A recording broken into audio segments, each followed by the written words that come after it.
And Damon, that's another offensive rebound for Texas Tech. Oh, and a Trey Townsend missed layup. We got all the analysis right here on the AZ Wildcats podcast. Don't you go anywhere. We'll be right here in 30 seconds.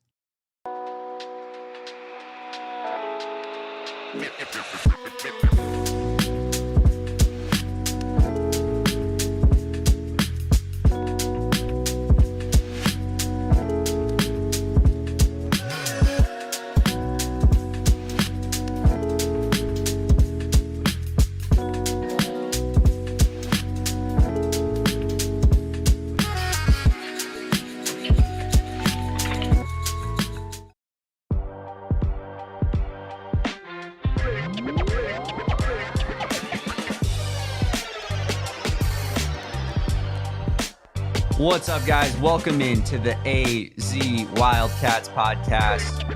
First post-game loss edition of the AZ Wildcats podcast since me and Kevin took over, as Arizona drops its first conference game in the 2024-2025 season to the Texas Tech Red Raiders, 70-54. Scoreboard kind of got away from us at the end there. It was a very tight game throughout. Texas Tech, I would say they led by about 5 points, Kevin, you'd say, throughout most of the game. That was pretty typical lead for them, and Arizona just really couldn't get over the top and kind of tie up that game, put the pressure on Texas Tech, and really flip the momentum. And to be honest with you, like, not to start off like this, Kevin, and just toot my own horn, but I think that was a tough place to play in. It looked like a tough place to play, Damon, and I'll start by saying I was wrong. I thought Arizona, honestly, I didn't expect this offensive performance from Arizona. I thought it would be easier for Arizona to find avenues to success on offense, and we'll get into some of the ways in which that went awry here later in the show, Damon. But yeah, I was wrong about Texas Tech's environment down there in Lubbock, and I underestimated Texas Tech just the slightest. I admitted in our preview that Texas Tech is a very good team. I just thought that Arizona would succeed in areas that Texas Tech struggled, and Texas Tech would struggle in areas that Arizona succeeds, and that was not the case, Damon. Yeah, it certainly wasn't. In my opinion, Kevin, and I think we should just get straight into it, the biggest problem tonight was the shooting. Oh, yeah. The offensive rebounding for Texas Tech was a big problem as well. You mentioned it off the top of the show. But 3 of 18 from three-point land is not going to win you any basketball games in this conference. And, this team just has a kind of a lack of shooting, right? We've talked about Delly and his role as a shooter and a spacer, and how basically they need him because of, unfortunately, the lack of other spacers on this team, right? Caleb Love has been shooting at a low 30% clip this entire season. That continues tonight. 0 for 5 from three-point land tonight for Caleb Love. So you're not getting anything else from the people that are supposed to be, keeping this floor spaced out, keeping the other team honest, the opponent honest from outside the arc. And it killed the Arizona Wildcats tonight. It really did. And Damon, can I just read you some of Arizona's shooting stats Hit here? me, I'd love it. So let's start with the 3-point shooting, Damon. Jaden Bradley, 1 for 4. Caleb Love, 0 for 5. Anthony Del Orso only shot 1, missed 1. Trey Townsend shot 1. Trey Townsend shot 1, missed 1. Interesting. KJ Lewis, 0 for 2. Carter Bryant, 2 for 3. 0 for 1 from Liam Lloyd and Henry Vasar as well. Yeah, Carter Bryant tonight, the only guy on the entire roster who basically shot a efficient field goal percentage, but didn't take a shot in the second half. Which when you're doing scoring at that rate in the first half, I don't think that can happen. And another thing that can't happen that you mentioned there, Kevin, Anthony Del Orso, 1 attempt from 3-point range. If you're on the team and you're playing, 20 minutes in this game, I mean, that's not by any stretch the highest minute total he's played this season, but we got to have you shooting more threes than that. That's your role on this team. And if you're not going to shoot 3 3-pointers per game, 4 3-pointers per game, then, honestly, he's not bringing to the table the defense or playmaking chops that are going to help this team win. No, and I think when you're talking about the topic of shooters, and you're talking about how Caleb Love shot 5 times from 3, Jaden Bradley shot 4 in one combined make from the two of them. You need an Anthony Del Orso, and I saw at times, I'm not going to disparage anyone from getting down to the rim, Damon. That's fundamentally sound basketball. That is what you want on most possessions. You want to see your team getting to the rack, getting to the rim, and Arizona did a decent job of that tonight, I feel like. Mm-hmm. I think that Let me check the actual numbers, but they led in points in the paint for a long time in this game, Damon. And yeah, 28-22 points in the paint in favor of Arizona. Yep. But I saw Anthony Delorso trying to get to the rim, and to his credit, it didn't really work. But that's not what Anthony Delorso is out there for, right? Anthony Delorso is out there to shoot. And from the corners and from beyond the three. And so, yeah, this team needs his spacing that he provides, and it was not there tonight, Damon. No, absolutely wasn't. And this just wasn't a very good offensive performance out of Arizona tonight. I thought the defense was mostly fine until, they were giving up second chance opportunities over and over and over again. Excuse me. You look at Texas Tech, the other thing that killed Arizona tonight was the fact that they doubled up Arizona's offensive rebounding total, and Arizona's been a largely efficient rebounding team this season. They haven't really struggled against a lot of teams from a rebounding perspective. They typically win that battle, and tonight they got dominated. They lost the total rebounding battle by 16, 50 to 34. And yeah, I mean, it just kind of out physicaled on the glass, right? And it cost this team big time. Super out physical on the glass, Damon. And I wanted to give you another stat here. Texas Tech led Arizona in second chance points 15-5, Damon. At one point, I believe it was 11-1. It's not acceptable to allow your opponent, who is shooting 36%, to get that many second chance points, because you're stopping them, right? You're getting the stop, and then you're not rewarding yourself for it by allowing them to get the second chance point. And to Texas Tech's credit, they were capitalizing, and it cost Arizona big time in this one.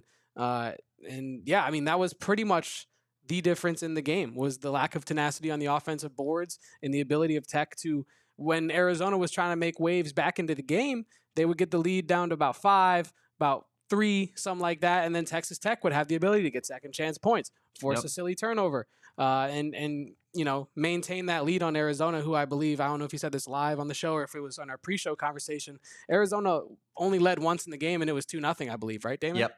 So, I mean, you can't let a team that, when you're already on the road, you're already in a tough environment that our good, beloved, sweet Prince Damon Dog told you about all week would be tough for Arizona. You can't let the home environment get going like that. When you get the lead down, you have to silence the crowd, tie it up, take a 3-point lead. And Arizona was not able to do that tonight. Damon, we would be remiss to not mention the fact that Texas Tech, over the last 4 minutes and 18 seconds, a 13-0 run in a game that you lost by 16 points, Damon. And over that same stretch, Arizona had a 5-minute and 16-second scoring drought. So, I mean, Arizona has no one to blame for this loss but themselves tonight. And that's the unfortunate part. I was in here watching the game, and I was upset because I'm thinking this is such a winnable game. It is. The game, it's not that Texas Tech played poorly and Arizona just didn't capitalize on things. Texas Tech's a very good team. Texas Tech's a very well-coached team. They were at home. They needed a home victory. They were 0-2 in conference at home, but that does not mean that this game could not have been won by Arizona either. And there were avenues for Arizona to get the victory, and they did not take advantage of that. And that's the most disappointing thing for me. It's funny that you said, you're kind of upset by the fact that it was such a winnable game and it felt like it was really on the table for Arizona. I mean, you look at Texas Tech's scoring output tonight, 70 points. That's not a figure that Arizona should have trouble reaching whatsoever with the way that Arizona likes to play offense. But, I do think that, in a way, I kind of feel more comfortable with the fact that I feel it was such a winnable game and they lost. Like, yeah, you lost by 16 points, but you played in one of the toughest environments in the country. You didn't play from a rebounding perspective and from a shooting perspective to the level you expect yourself to be. Not that the shooting has been good this season, because it absolutely hasn't, right? But this is a team that on paper should shoot better than 3 of 18. You're not going to get that most nights. You're going to do a lot better than that. So I kind of take solace in the fact that I feel like that this team kind of beat themselves. And moving forward, I don't think like, oh, we're outmatched against the top teams in the Big 12. I just like, I know that you're not saying that, but to me, it's more like, man, we really could have won this game. And moving forward, if we play to the level that I think that this team can get to and should play at, I feel like that it's going to be one of the most competitive teams in the Big 12 from start to finish and have a chance at this conference. I agree with you to a point, Damon, because I think that, yes, it is encouraging that Arizona was in this game for so long, competed so well for a long portion of this game in a tough road environment.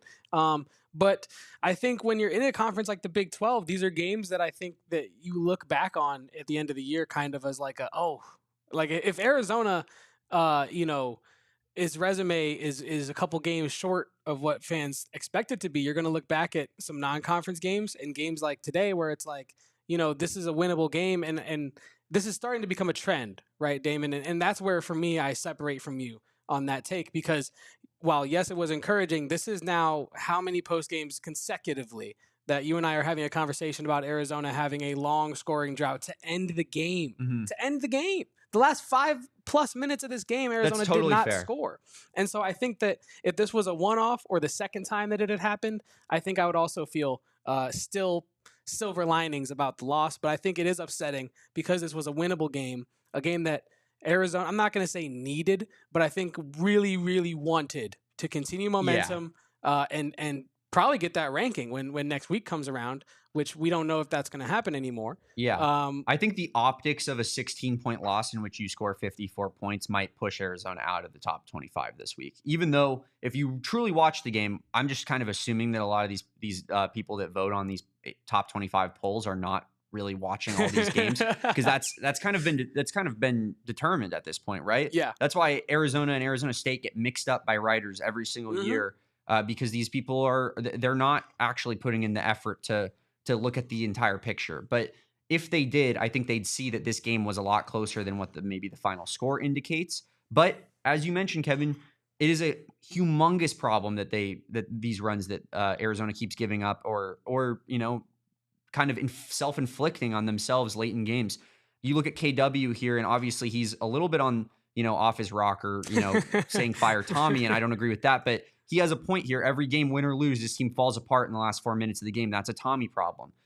Ultimately, it totally falls back on coaching, because Tommy is, he's the top of the pyramid of this program. Like, everything that happens in this program falls under Tommy's watch. But you look at the schedule here, Kevin, and I'm just going to roll through these games, and you tell me whether or not they collapse late. I mean, it is pretty shocking, the recent run of games. So Texas Tech. Yep. Baylor. Yes. Yeah. They absolutely faltered against Baylor. Yeah. Took me a second there. UCF. Yeah. West Virginia. The first one for sure. I would say, yeah, for sure. I'm going in order of more recent games. Yeah. I'd say they were extremely close, but when they got it within 5, they kind of then took control of the game. So I'll say no on that West Virginia game. Cincinnati, yes. Oh, yeah, that was that 19-point. Yeah, TCU, yes. Yes. I'm going to skip Central Michigan and Stanford and go to UCLA. And then they lost that game. It's the only one they've lost doing that, but that was a horrific loss, up 14 with 5 minutes left, and you lose that game. It definitely needs to stop. And yeah, it's not a good trend that we're seeing right now. Arizona needs to figure out, and Tommy Lloyd needs to figure out, what's the lineup that is going to make this not happen game in, game out. What guys have the mentality they want out there? I feel comfortable with like a Jaden Bradley, right? Oh yeah, I know he's not a dog. Jaden Bradley and who? Every time Jaden Bradley's gonna show up, I'm with you. Continue. No, that was basically my point. I just, it's a huge problem, and this team definitely needs to figure it out. And it's my biggest concern right now. I mean, I know I let it off with the shooting, and we talked about the offensive rebounding, and both those things were massive problems for this team, right? But I don't know. I think that, in my opinion, these runs that they keep going on, you run into the wrong team in March, and that's the end of your season. Exactly. And that's what happens to Arizona every single year. And so I think right now we're looking at, that trending in the wrong direction, and hopefully it happens early enough in the season where they can figure out how to keep that from happening late. And I'm totally with you on that last bit, because I think it's very fruitful to have these struggles in early January and December, when you can game plan it, figure it out, test and mix and match stuff in your lineups to get things right for the tournament. Yeah. I don't want to say worried, but I'm going to be it's going to be on my watch list for the rest of the season, Damon, of how is Tommy Lloyd responding to these runs now? Mm-hmm. Because yes, I think it's mostly been me on our live shows recently kind of saying that, hey, yeah, they're letting up these runs. There are these issues, but Tommy can only coach but so far before the players have to then do the thing on the court. Yeah.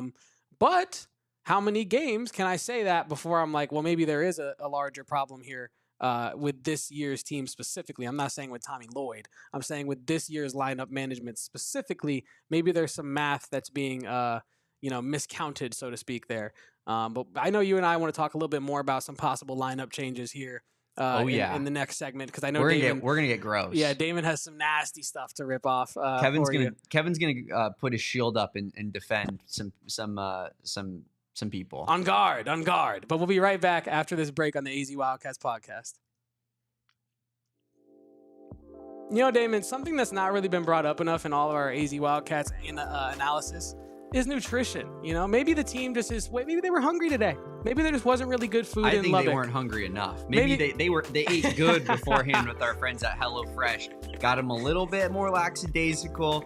Kind of just put them in the wrong spot. Yeah. But that's because HelloFresh is it's that damn good. See, I was thinking maybe they had their HelloFresh on the way. Maybe because I saw Carter Bryant had a cookie box on the way to the flight, and I was thinking maybe he needed some HelloFresh. Get the right nutrients to fuel your brain.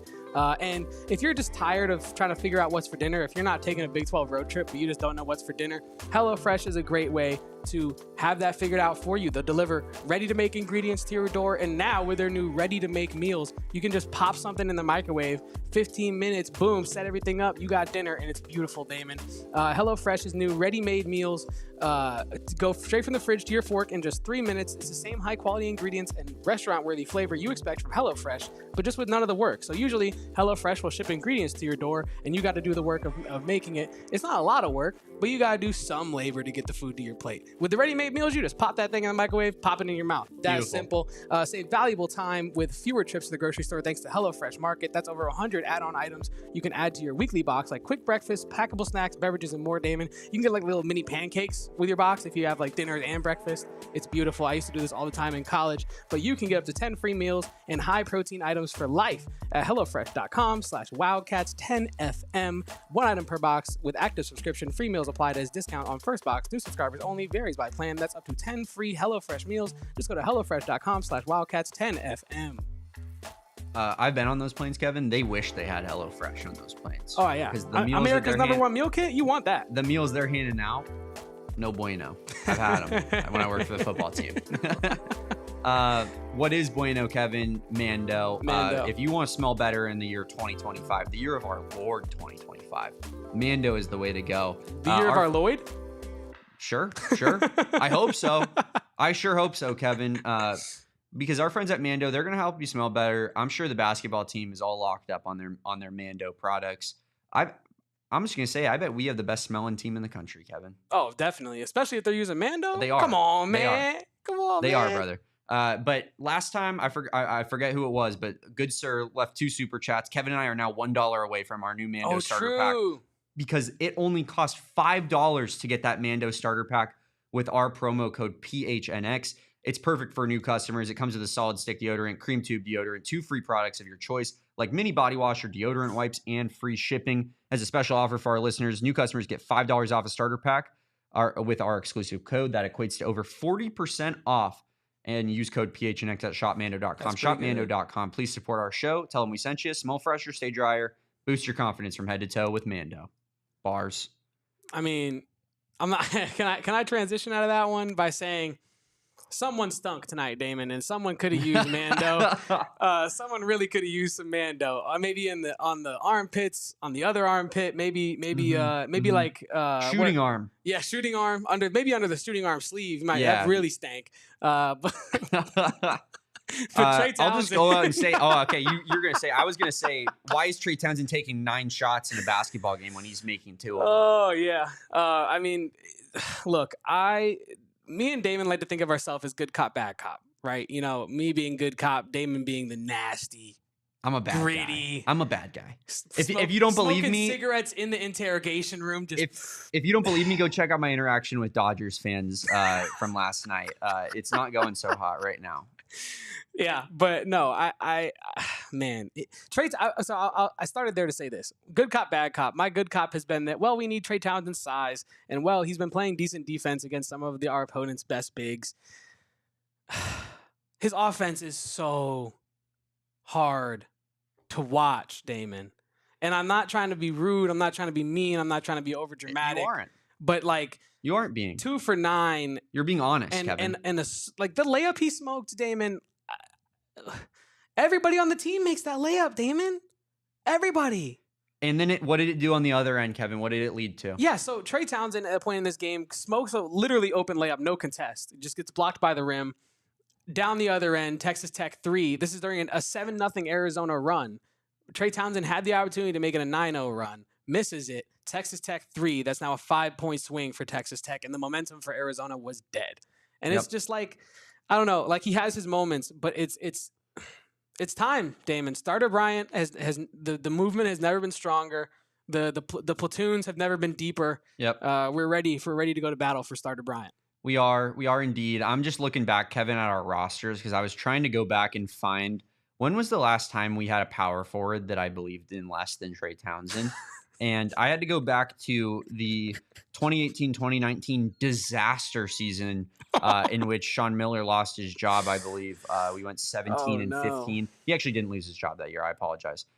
We went 17-15. He went 8-10. 8th place in the Pac-12. Justin Coleman was the best player on that team. I mean, that is genuinely the year I had to go back to because even the year after that, the COVID year, Nico Mannion, Josh Green, we had Zeke Naji, best player on the team at power forward. Someone said Ira Lee. Yeah, no, that's who it is. That's who it is. I'm like, it's not even a joke. Ira That's Lee. genuinely, it was Ira Lee was the starting power forward the last time I had this little confidence. And even then, I think I'd probably still rather have Ira Lee on the team. And I'm not trying to be disrespectful, but anyone that is watching these basketball games can see that Trey Townsend is killing this team because at least Ira Lee would get in and grab a rebound, Kevin. Well, here I was looking. I promise I was paying attention to your tirade there, but I was also looking up for some evidence to back up what we're saying here because 2 things, Damon. Tell me the 2 things that Trey Townsend was theoretically, to fans' knowledge, brought here to do. Score. Yeah. Right. Shoot and rebound. Right? Yeah. Shoot and rebound. 3 and D to an extent. Pretty standard right? power forward job. I don't know about shooting He's threes. I don't think he was really a big volume 3-point that might shooter. be. But he shot 37% from 3 last year, Damon. He was an electric scorer overall. He really was. Like let's see here. I mean, he last Average season 17. for Oakland, 17 points per game. Not the best effective field goal percentage, so not incredibly efficient overall. But 45 from the field on 13 attempts, so 6 for 13 on average. But this year he's averaging 3 for 7 attempts, so 50% on 21% from 3 on about an attempt and a half a game, and just 9 points, Damon. Yeah. So I mean, like you brought him in here for effort, some supplemental scoring and rebounding. He's giving effort. Yeah. He's playing. He is indeed playing basketball. He is out there games. giving minutes to the team. But I think it is to a point where it's like, I don't even care about like who's the minute count. I don't care about how much NIL money we gave him. Start Carter Bryant, man. Yeah. Like I don't care if it's like, oh, it doesn't matter who starts. It matters who finishes. But like and again, Carter didn't have a good second half. Like we're not saying that. Yeah. But you wouldn't like just superfluously start someone that you think should be starting just because. You know what I mean? Like you start the for the most part, the best guys. Like I don't know. It's strange to me. I saw Tommy Lloyd with about 5 minutes left go over to Trey Townsend on the bench, kind of give him some. I don't know what he was saying. I can't pretend to know. It just seemed like some coaching, some keep your chin up kind of vibes. Trey Townsend seemed receptive to it, but it does seem like even Tommy Lloyd, who I feel like really trusts Trey Townsend. I feel like Tommy Lloyd really believes in Trey Townsend's ability. It seems like even Tommy Lloyd is like, all right, you got to figure this out before long because it seems like the leash is getting short, Damon, is my point.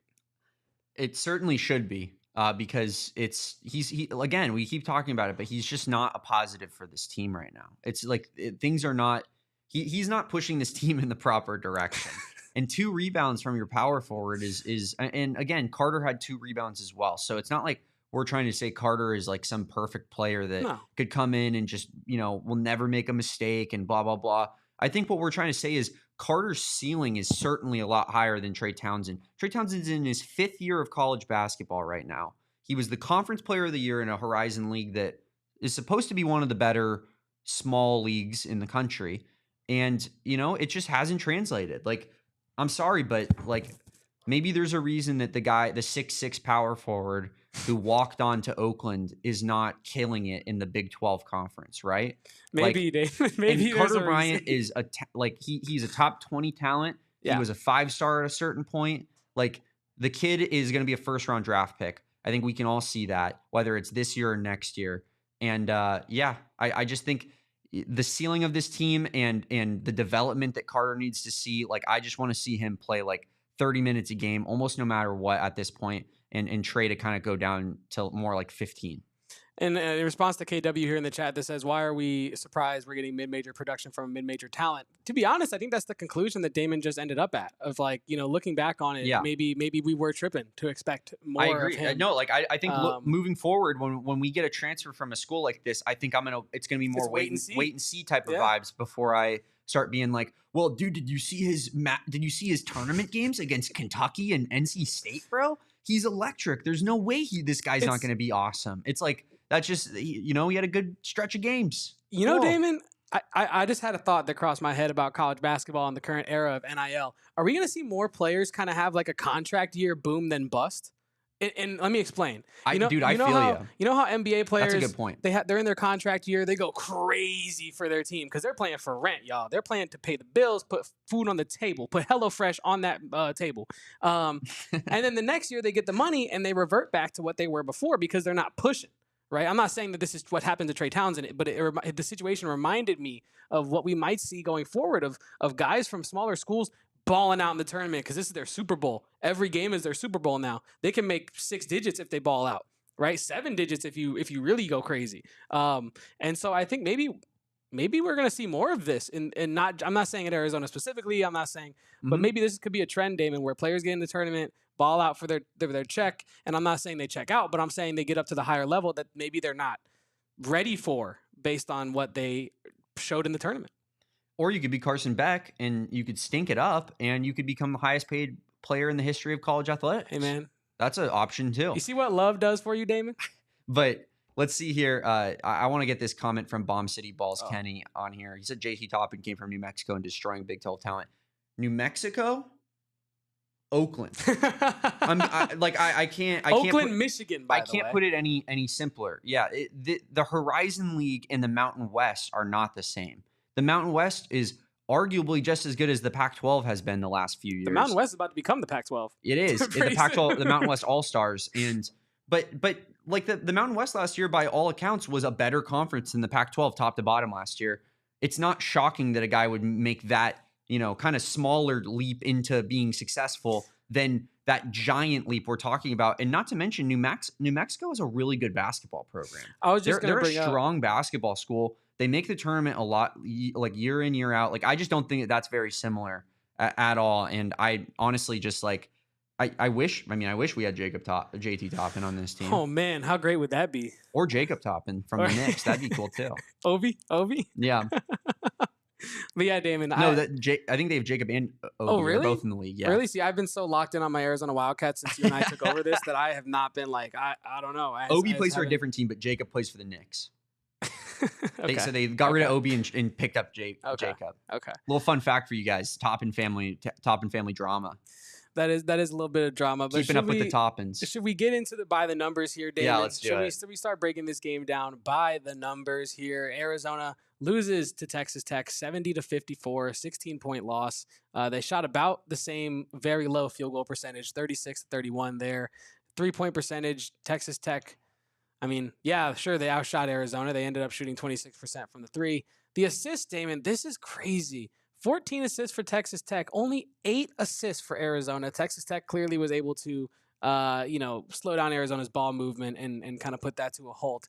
Turnovers, 10 for Texas Tech, 7 for Arizona. Damon, what stands out to you in this Desert Financial Credit Union by the numbers? I mean, obviously the putrid field goal percentages are hard for it to not stand out, but the stocks numbers are crazy there based off of, the score of the game. That's pretty wild. But yeah. I guess what stands out mostly to me is that assist total. We've talked about it before. When Arizona's not in that 15 assists per game plus range, they're going to struggle game in, game out, because this is not a team that is a ball stopping team, dribble out the shot clock, ISO, one-on-one. Like, this is a team that likes to spread it around Everybody eats. There's a reason Caleb Love is the only 15-plus point per game scorer on the team, and he's had a bad season. But I think that, it's that assist number needs to be a lot better than that if Arizona wants to be successful. Yeah, Arizona, some other stats here for you guys. Arizona, 14 points off of turnovers to Texas Tech's 7. And then we already discussed the offensive rebounds. Arizona got doubled up 16-8 in favor of Texas Tech there. Bench points, Damon, 21 bench points for Texas Tech, Arizona 14. And then one last stat that I thought was that can't happen with our bench. If our starting lineup is going to be better, if our bench is going to be better than our starting lineup in terms of 3 guys on the bench probably are in your best 5, that you can't be outscored in bench points by any other team. You have to win that matchup. Yeah, and then Arizona shooting 15 for 19 from the free throw line. Didn't actually end up mattering in this game because the result was so far out there, but you got to hear free throws as well. That's what stood out to me mostly. And Arizona 17% from 3, not on a super high volume, but I mean they took 18 shots, right? No, I know. I was just saying Texas Tech shot 23. So I'm saying it wasn't like they were hucking out there, but you got to shoot better than 3 for 18. Here's what I'll say, and when I was saying that I take some positives from that, from the fact that I feel like it's very self-inflicted. Ultimately, yes, the game ended up being 16 points, but I'm kind of viewing this as a tight game back and forth. Texas Tech just kept like a 5, 6, 7 point lead most of the game, and it was just back and forth from the jump, right? The fact that Arizona had less than 10 assists, right? Had shot 3 of 18, 17% from 3-point land, got out-rebounded by 16, got doubled up on offensive rebounding, and still was in this game for large majority of this game is pretty, I would say at least like you got to feel like it's very self-inflicted. You got to feel like one of those things goes your way, this game could have been turned on its head. But see, my problem with that is like we go opposite That's what bad directions. Basketball teams do. They mess up in all these categories. Absolutely. Because like I would be less frustrated if the team that we lost to was just better. But if it's self-inflicted, there's frustration to be had there, in my opinion, because yes, you know what went wrong and you could address these things. But like we talked about this earlier, we've been talking about this for multiple games this season. So at what point is it just that like this team needs to stop shooting itself in the foot? Like you're trying to run a race. They keep doing it, and they've been playing with fire a little bit, Kevin. And we've talked about it. And like obviously, we want to take positives away from the W's, but they have been playing with fire all season long when it comes to giving up these late runs, at least since conference play has started and since we started doing this show. And it's been a concern. We're going to talk about the player of the game. We got to give it to somebody, I guess. And a little bit more post-game fallout talk right after this break here on the AZ Wildcats podcast. Well, Damon, one thing I know I'm about to go partake in after this podcast when I get home is some cold cannabis because Lord knows I need it. Lord knows I need it after that one. I was in here stewing about that Arizona loss. Earmuffs, Mom. Yeah, earmuffs, Mother. Cold Cannabis has some of the best flower in all the valley. I know they be servicing my home as well as this beautiful office here. And our friends at Cold Cannabis are dropping that magic marker strain that everyone knows and loves so much at our local True Leaf dispensaries. And if you're in the Maricopa area, they just opened up a new dispensary, True Leaf location out in Maricopa just a week ago, last Saturday. So make sure to go check that out and tell them PHNX sent you. And like I said, great flower is hard to find these days. So luckily, we have our friends over at Colt Cannabis. So make sure to check out the new True Leaf location over in Maricopa. Or if you're not over in Maricopa, just go to trueleaf.com to find your local shop and place an order. Tell them Damon and Kevo sent you. Damon and Kevo sent you over to True Leaf to get yourself up some Colt Cannabis, and we're also going to send you over to Circle K, become a member of the Inner Circle, because Circle K is America's thirst stop, Kevin. Not just America either. They got international Circle Ks all over. I remember people sending pictures like Ireland Circle Ks, Thailand Circle Ks. I mean, it's unbelievable. Circle K, a company that has a lot of ties to the great state of Arizona, making it worldwide. How could you not support a place like that? And it's where the people are at. Save 25 cents off per gallon on your first 5 fill-ups when you become a member of the Inner Circle. Then you'll get 3 cents off per gallon every time you fill up after that, until you become a premium member like me, like Kevin, like everyone here at PHNX, and you'll get that 5 cents off per gallon every time. that definitely adds up. Not to mention the snack deals, the coffee deals, the energy drink deals, the cigarette deals, the alcohol deals. I mean, they got it all on the Inner Circle app. Make sure you are signing up today. Enjoy your member exclusive beverage deal as well. Inner Circle members like you get any size Polar Pop or Froster for just 79 cents. Join the Inner Circle for free by downloading the Circle K app today. Terms and conditions apply at participating locations. Visit CircleK.com for details. I can't believe I haven't said this yet, Kevin, but drop a like on this video for us, chat. If you are in here vibing with us, hanging out, we would love that. It helps us out so much. Kevin, actually, he can't sleep at night. He told me the other day, he was like, we didn't get enough on our Daigie interview. So if you didn't go watch the Seth Daigie interview, go check that out. We had a great interview with new Arizona offensive coordinator Seth Daigie yesterday. Great dude. Should he be head coach? I don't know. People are talking about it. You're a crazy guy. But yeah, make sure you guys check out that interview. Drop a like on that. Drop a like on this show as well. Definitely helps us out. Subscribe to this channel if you haven't already. And thank you to everybody in this chat here who's hanging out with us. It's great talking ball with you. Even guys like KW who think Tommy Lloyd should be fired, even though he's on pace to be like the 5th, fastest coach to 100 wins in modern college basketball history. Shout out Bridge Tech Communications. You know what comment you left. I'm not going to throw it on the screen because I'm agreeing with it. But yes, that's facts. That's a fact. Salute, soldier. You're right. Yeah, Damon. Let's give out our player of the game here. Someone had to get it, and it's going to be Carter Bryant. 10 points, 4 for 5 from the field. Starter Bryant. 2 stocks for starter tonight. I guess those cookies didn't really help him today, but at least in the second half. But Damon, Carter Bryant is awesome, and I guess we could have this conversation now. You and I were talking about it during the game we were watching.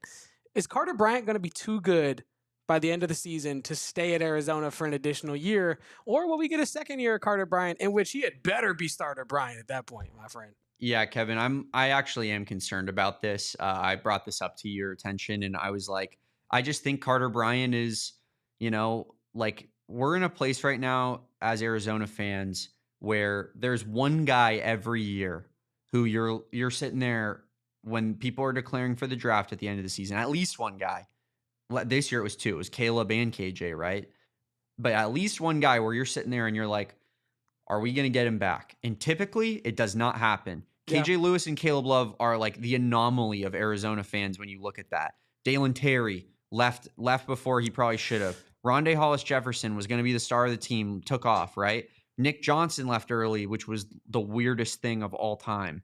There's a lot of guys that when you look back at some of our really, really good teams recently that you felt like a dude was going to come back and be maybe the star of the roster the next year, and it just didn't work out for whatever reason, or they just thought that they had with the chops in the NBA, and sometimes they do. But I think Carter Bryant, we're in a spot right now where we want him to obviously be incredible because we want this team to win basketball games. But if he's too incredible, he absolutely is going to be a first-round pick next year. And yeah, that hurts the future of this team a little bit. It does. And Damon, you and I were going back and forth about whether or not, Carter Bryant would be too good to come back next year. And I think it kind of almost depends on the opportunity he receives the rest of the season, right? Like if he I think if Carter Bryant plays in his current role the rest of the year, which obviously it's a fluid situation, he might not, but if he does, I think he might come back next year, Damon, because last projection I saw had him in late, I think it was early second round of the NBA draft upcoming. And that would be disappointing if he left and he was a second round pick. I think all of us would sit there and be like, Carter, you should have stayed one more year, brother. And then you would have averaged 15, 6 and 6. Well-rounded stats, show your athleticism off. Maybe been the best player on the team. Maybe. Shoot a good percentage from 3, and teams are going to be chomping at the bit to take a 6'8" athletic wing that, showed development in his game from one year to the next. And I think that, a second-round pick evaluation would hurt if he left. But first-round pick, I think you kind of have to understand that. Yeah, and I think when you brought up guys like, KJ Lewis and Caleb Love, I think, Caleb Love specifically, and I have I have a lot of admiration for that guy as a player. What I wouldn't know. What's the reasoning behind that? Just the 314. He went to CBC. I went to Parkway Central. I don't even know what you're talking about right now. Exactly. Can you explain? 314. Whose area code is that? Look, I've been watching Caleb Love ball for a long time, y'all. I've been watching Caleb Love ball for 8 years, almost 10 years. That's kind of crazy. But yeah, no, it's so to say all this is it hurts, Damon. It hurts. But He's not been good it enough. didn't seem like there was a supply and demand, right? Like with the NBA situation, it didn't seem like there was supply. There was supply. There was one Caleb Love, but no demand for one Caleb Love in the NBA. And so yeah, I think it kind of put Caleb Love in a spot where he was pushed into coming back for another shot at it.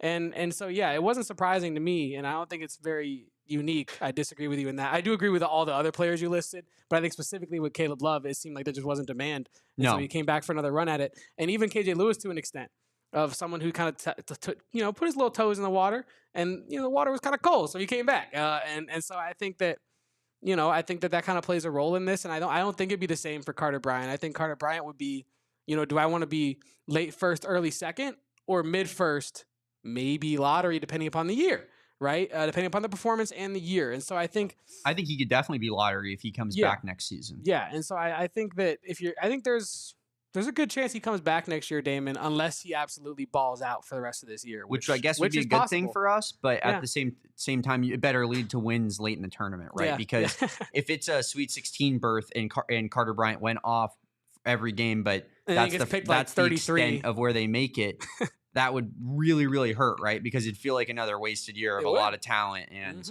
just get into the Sweet 16, which I've told people before, because some people will be like, oh, that's good result, all things considered, tying for 9th or whatever. Sure.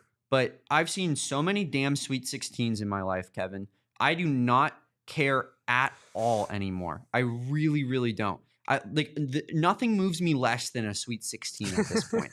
I almost expect to get there, right? Yeah. It's 2 tournament wins to get there. Yeah. And typically it's beating like an 8 seed or a 7 seed or a 6 seed for a team like Arizona. So it's not exactly like, murderer's row on the way over there. But I hope that this team kind of figures out that the late game stuff, right? And finds that lineup that helps them get over that hump, because maybe Carter Bryant could be one of those guys, but I don't think he has that full trust right now.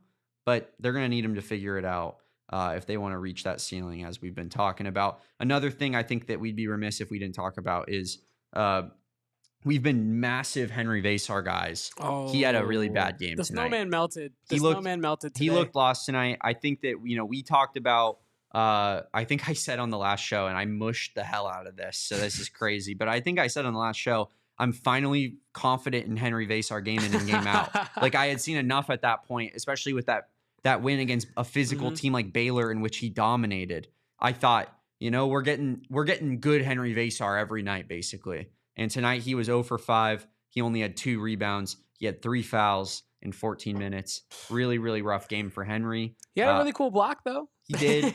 Toby Awaka had, a 14-board game, but his counterpart had a bunch of boards as well, and Arizona got out-rebounded by a lot. So I don't know how much you can really, lock in on that and be like, what a performance on the boards, on the glass for Toby Awaka. But yeah, I think Henry struggled tonight, and we've seen the good version of this team, and it's when Henry Vasar is playing center, and it's, he's scoring and he's affecting shots. And I just think tonight we didn't see that at all. No, I'm with you. And I was pretty disappointed in this game from Vasar, mainly because I thought that this would be another example of a test that he could possibly pass. I mean, Federico, name Hall of Famer. Shout out to the inductee of January 18th. But shout out you, brother.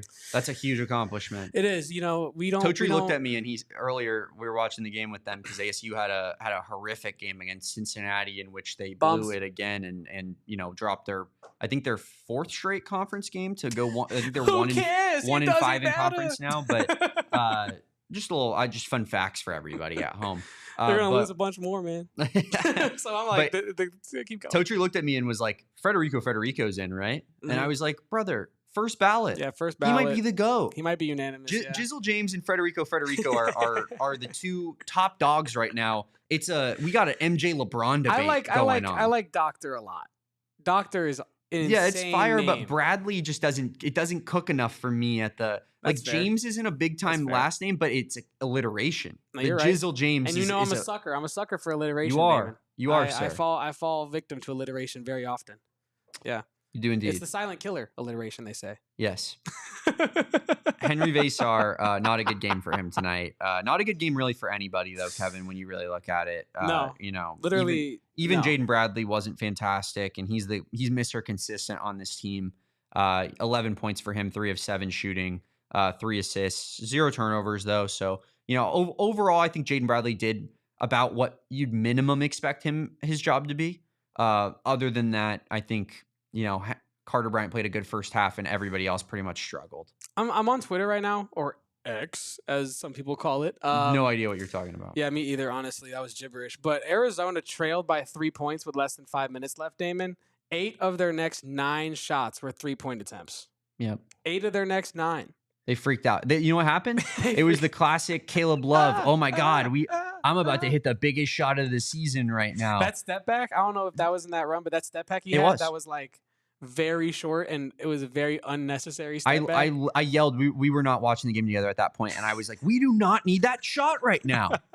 We got the ball back, right? That's the one you're talking about. Yeah, I think. And so. then he just chucked it up with like 5 seconds into the shot clock, and you're like, that's a contested 3, and you're like, that's just such a bad shot. It feels like you're searching for an unnecessary silencer in that moment, right? Like it feels like you're searching for an unnecessary shot that's going to silence the crowd and have Texas Tech players shaking in their Nikes and such, but that's just not how it goes. And Erica said in the chat, the late KJ threes had me questioning a lot of questions here, a lot of question marks there. So I mean, you know, Damon, they all missed wide open threes though, right? Like Deli missed a wide open 3, Caleb missed a wide open 3, Jaden Bradley missed a couple wide open 3s, KJ missed a wide open 3. Like it wasn't because this team didn't shoot 3 of 18 from beyond the arc because Texas Tech was just cuffing up the perimeter. They missed a lot of makeable shots. It was, in my opinion, it was the makeable shots that they missed seemed a lot louder. One, because Texas Tech's rims, Damon, might be the loudest rims in all of in all the Big 12. I mentioned it to Totri, who was depressed watching his sorry basketball team play the sport. Somehow Arizona and Arizona State play the same sport. I don't know how that works, but no, I was talking to him. I was like, damn, like Toby Awaka hit a free throw off the back of the rim, and it sounded like he chucked it off the front of the rim. It was insane. It was a gunshot in Lubbock. Literally. But no, I think that what made the open misses feel crazier, Damon, was the early in the first half, Texas Tech was making Arizona shoot every shot contested. Like no shot in the first half of this game, to my memory, felt like easy for Arizona.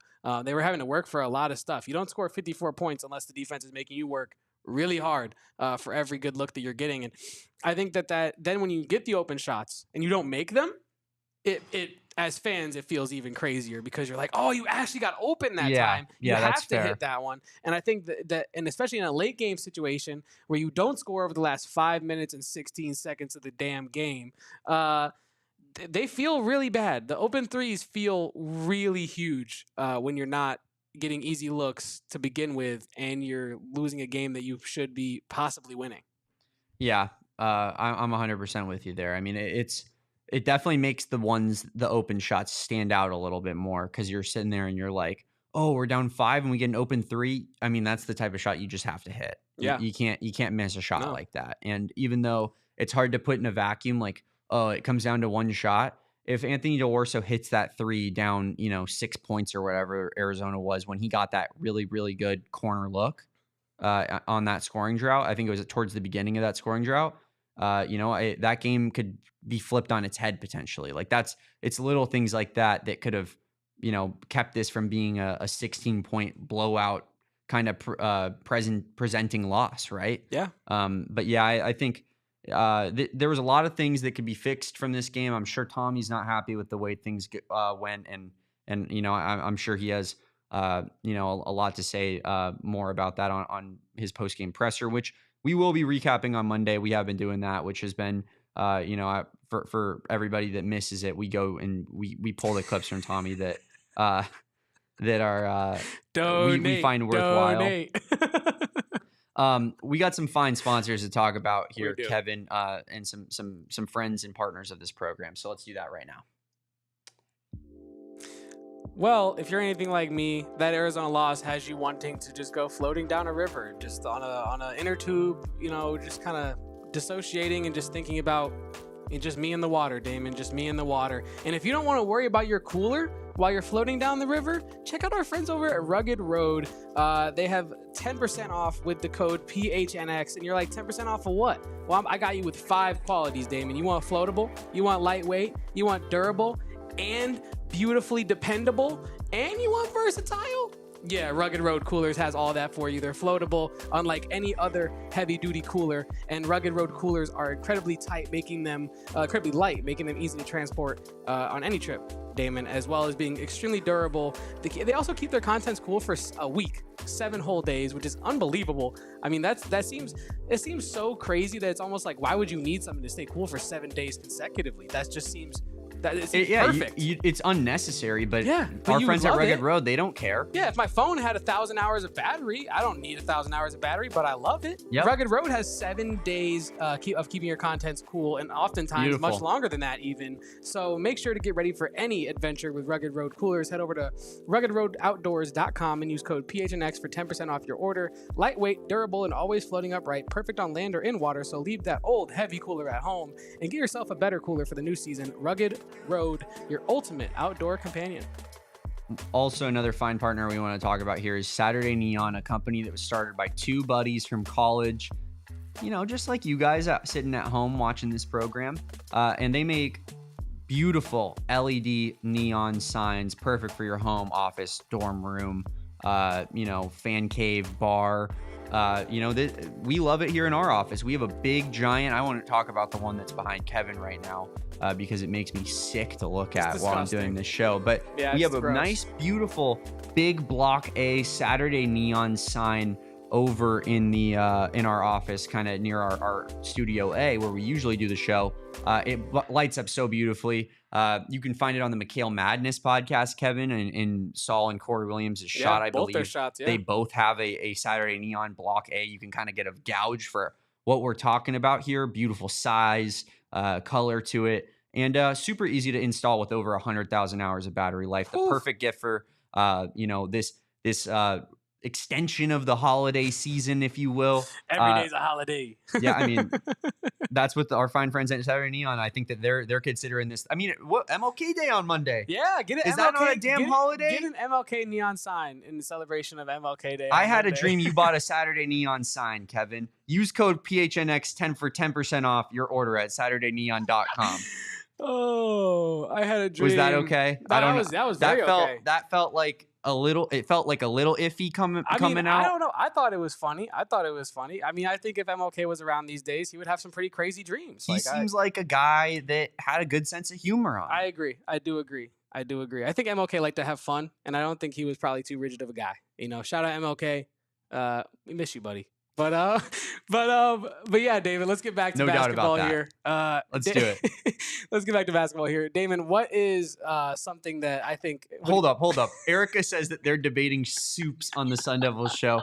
Totri told me he was going to direct traffic of their viewership over to our postgame. Tell everybody, keep the tab on our show. Just press that mute button and then head on over and listen to some real basketball opinions because the debating soups on a show in which you lost a basketball game, unbelievable. I mean, talking about soups, talking about ASU basketball, it's about just as nonsense either way, right? I mean, I'd rather talk soup. I mean, I think soups is actually like more important to society. 100%. I was gonna say that exact word. 100%. Yeah, I think soups is more important to like our understanding of the world around us than ASU basketball. I don't think there's any question about that. Forget about it. Forget about them. That's what I like to say.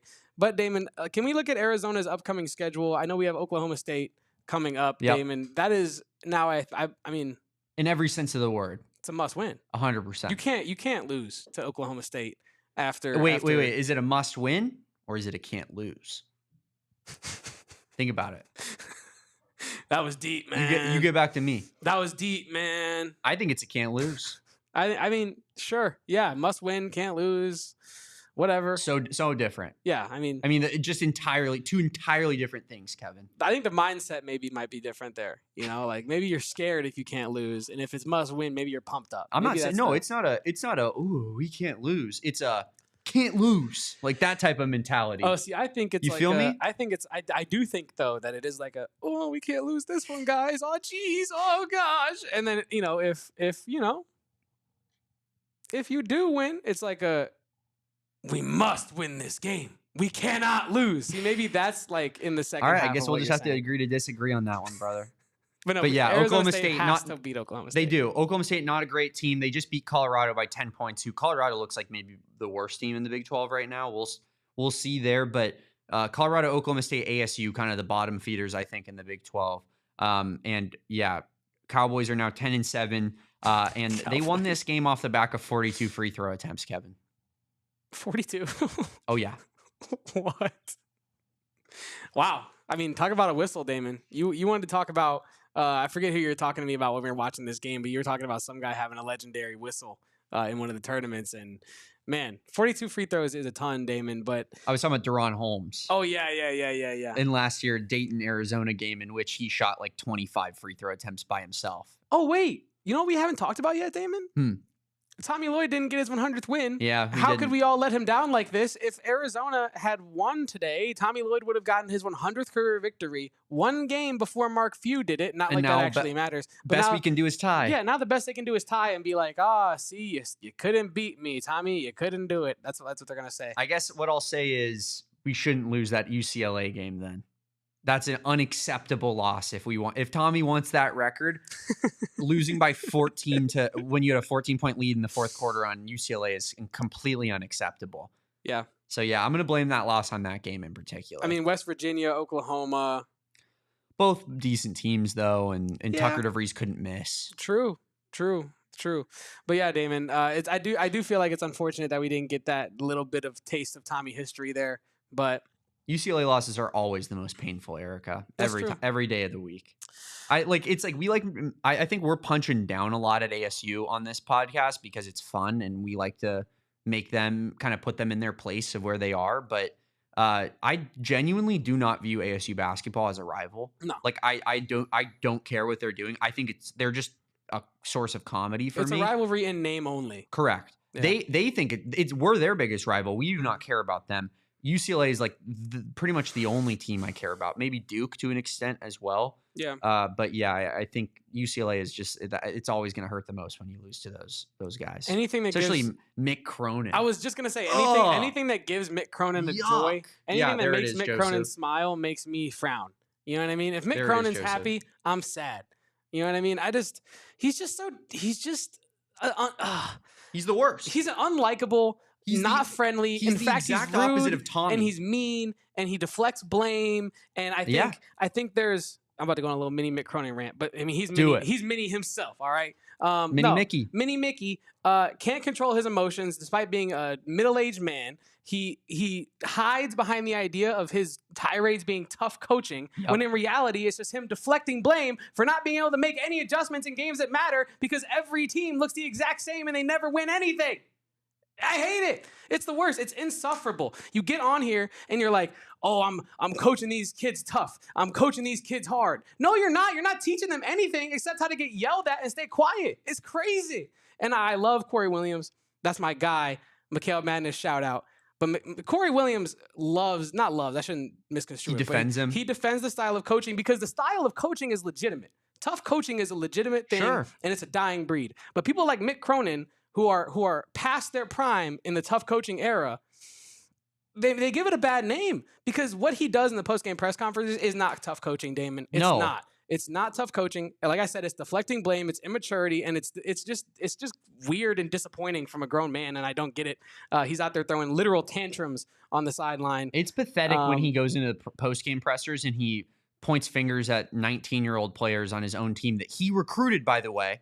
Players that he brought into the program and has been coaching and decided that they were caliber to play at UCLA, right? Mm-hmm. And then he then in the press conference says, well, and we got a guy like blah, blah, blah, like Joe Smith who's doing this. And he will point out stats and specifically point at players. It's unbelievable. It's really gross because the thing about it is he's just honestly, and I don't like to do this in sports, but he is someone I look at and I'm like, he's not a good guy.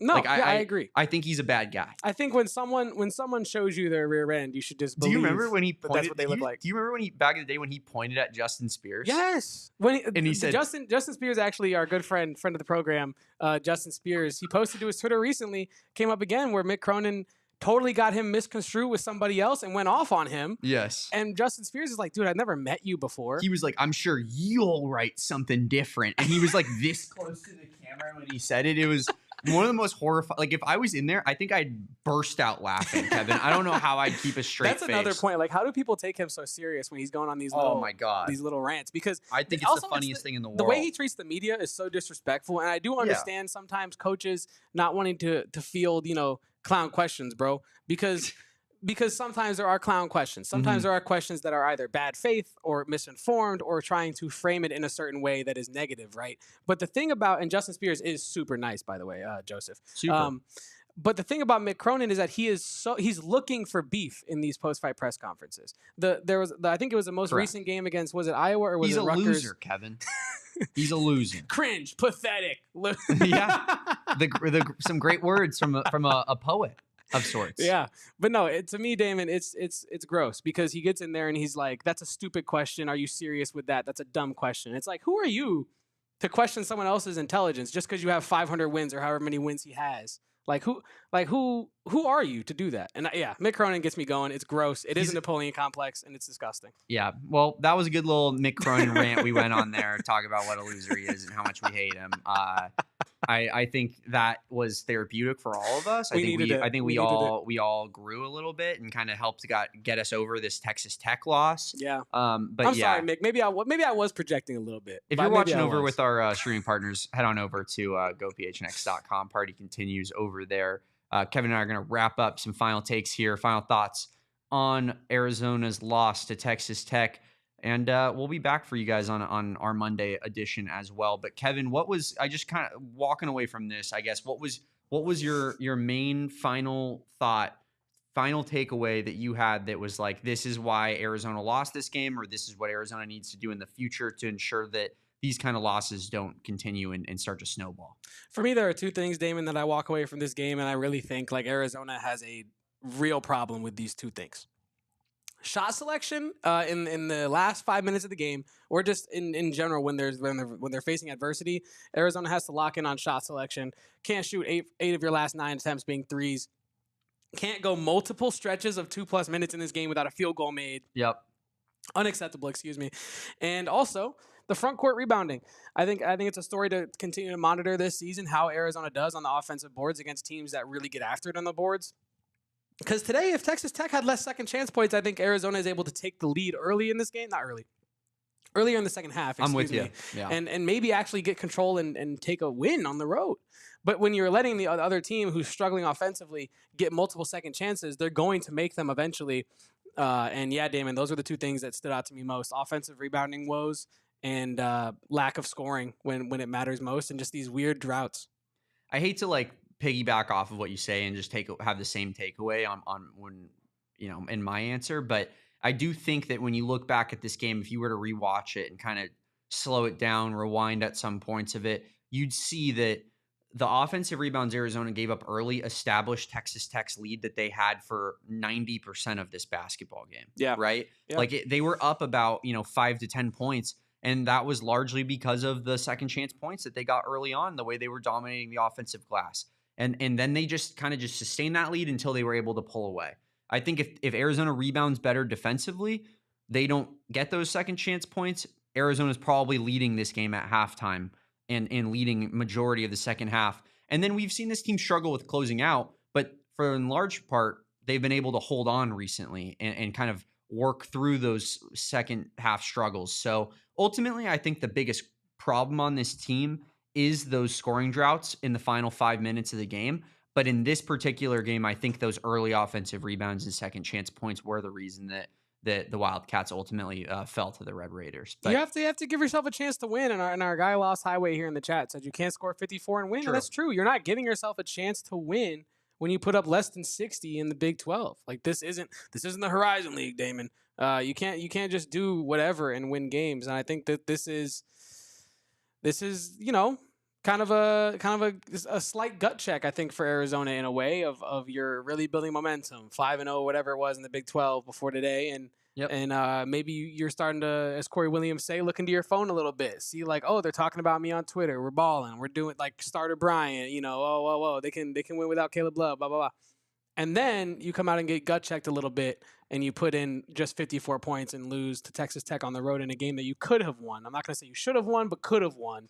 And yeah, and this Definitely again, could have won. This also comes back to Tommy Lloyd as well. We mentioned it off the top of the show, but there is a level of lineup choices that come into this, and the timing of lineup choices as well. That kind of falls back on Tommy to an extent, Damon. Yeah, certainly. This team is definitely far from perfect and has a long way to go. But I do think that the ceiling remains high for Arizona and Tommy Lloyd. And like we talked about, this Oklahoma State game, I mean, you kind of just have to take care of business, right? It's a business trip, Kevin. That's all it is. Like, can't lose that one. And like I said, it's a can't lose game. Oh, like I said, it's a must win. So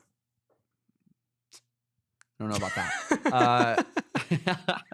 that. So yeah, I ultimately, I think we said most of what needs to be said on this game. I'm not too mad about it. I'm gonna sleep fine tonight. There are games that eat at me, like that UCLA game, as we talked about, but still eating at me. That offensive rebound. But this one, slipped away from Arizona, but it's not the worst loss in the world. I predicted this going into this game. I think Texas Tech is one of the 3 hardest places probably to play in this conference, maybe with Iowa State and Kansas. Maybe I don't know, but I think that's somewhere in that range, and ultimately just a tough spot for Arizona to get a W in. That's going to do it for us. I am Damon Dog on Twitter. That is DAWG. If you want to go defend my guy. Yeah, if you want to go help him out. He's going to war. Grab a torch, grab your pitchfork, and meet me in the replies. In the replies, brother. Currently, let's just get a quick. For those that don't know, last night, Damon, while you find this number, Damon let off a tweet about the Dodgers and D-backs and how the D-backs have a 0% chance to win the division. Which people took extremely literally, by the way. Yeah. Because of course I meant a actual 0% chance instead of what is probably more like a 0.01% chance. But yes. Yeah, and then this tweet has gone absolutely viral and has a ton of views, as Damon's going to tell us here in a second. And I was on Twitter earlier, and I was scrolling through the replies to see how many Damon was responding to. And boy, does my co-host have some social media stamina. He can really stay on there. I replied to a lot of people. I really did. I told you when you got in today, Damon. I would have stopped responding 20 minutes into the thread. Like I would have been done. But I think that part of the reason it blows up like that is because I'm responding to everybody. That's true. Yeah. But I will say I'm done now. But 2 million. I put the convo on mute. But we're at 2 million views. We hit the 2 million mark, Kevin. Sheesh. 572 retweets, 11,000 likes, 627 comments, and 311 of them are just Damon trying to defend for his life. Not even, but I'd say like 90% of them are Dodgers fans telling me that like I'm a loser and all this stuff. But whatever. I mean. My favorite is cry more. I think that's a really intelligent argument, and I don't like honestly. It's really a sophisticated. I don't know how to come back from that. It's so good. I think I'm gonna start using that in my game a little bit more. You're clearly a charlatan, Damon. Clearly, correct. I could, if you guys wanted right now, I could rip off another hour of PHNX D-backs and we could just switch the brand, flip the branding over. We could patch Derek in. I'll swap out. I'll just start 100%. Maybe call Derek in and just kind of give and cope vibes for sure, Erica. A lot of cry and cope and here's a tiny violin. Rent free, brother. Rent free. Just the biggest dorks and losers on the planet Earth, guys that think that what's going on in baseball is actually cool. And why doesn't your owner just spend more, bro? Unbelievable. If you guys didn't know, Damon hates the free market. But anyway, yes, I'm a communist. That's another one I got. Hilarious. Most hilarious sports interaction I've ever had. I'm a communist because I believe in a salary cap. Wowza. I mean, just wowza. But that's going to do it for us. Like I said, I could rip for another hour on that if you wanted me to. He is Kevin Thomas. That is at KevoPost, KEVOPOSTS. That's me. We are at PHNX_Wildcats on Twitter as well. Give us a follow. It's going to be the main hub for all of everything that's going on within Arizona athletics, from a football standpoint, from a basketball standpoint, and from an overarching standpoint, because we're giving all the sports some love. If it's important, we're talking about it. Whoa. Yes. If it's important, we are talking about it, Damon. And that is why I need to break some news to you. I forgot. How did I forget to bring this up, Damon? Golly, Kevin, what are we doing? But I'm breaking some news right here to Damon, y'all. Arizona cornerback Marquise Groves-Killebrew is actually returning next year. He was supposed to leave in the transfer portal, but he, at the conclusion of this Arizona basketball game, decided, you know what? I'm staying. NGK, baby. I'm not he leaving. was about to transfer to his fourth school. Remember, we were making fun of him for that. Also made fun of him for one of the worst attempts at intercepting a pass I've ever seen against BYU on a trick play earlier this season. But that was funny. Ultimately, not a bad player, helps his team's depth. I think this cornerback room we've talked about ad nauseum, Kevin, is very deep as far relatively to a lot of the other positions. Lots of guys with experience playing at a high level. And so, I'm liking that cornerback room. Our friends Justin Spears, Michael Lev said that they expected, I think, one more cornerback to be brought in. So maybe this is that guy. You know, we just kept him in house. You know, Dwayne Aquina kept him in house. So if Dwayne Aquina thinks he's good enough for Damon Dog, good enough for Kevo Posts. That's a fact. That's a damn fact. Another damn fact. We're gonna keep you locked and loaded here for all your Arizona Wildcats coverage every day of the week. And on Monday we will be back at noon. Kind of recapping this game. What did Tommy have to say following this game?